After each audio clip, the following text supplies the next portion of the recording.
আমাদের নারী সমাজের অধিকার এবং তাদের নিরাপত্তা নির্বাচনের আগে বিঘ্নিত হয়েছে। আমরা তাদের অধিকার নিরাপত্তার পক্ষে লড়ে যাব, আমরা ছাড় দেব না। আমরা বাংলাদেশের প্রত্যেকটি নাগরিকের পক্ষে আছি। আমরা কোনো দলের পক্ষে নয়, গোষ্ঠীর পক্ষে নয়। আমাদের অবস্থান আপামর জনগণের পক্ষে।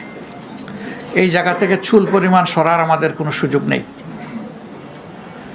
দেশবাসী আমাদের ইন্টেনশন দেখেছেন।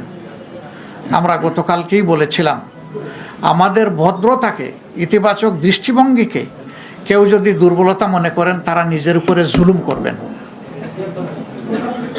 এটা আমাদের দুর্বলতা নয়, এটা ছিল আমাদের উদারতা।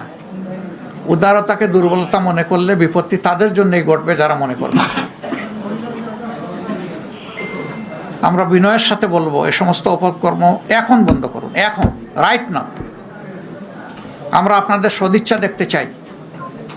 নিশ্চয়ই আপনাদের নেতৃত্ব আছে, কমান্ড আছে, আমরা তার বাস্তবায়ন দেখতে চাই।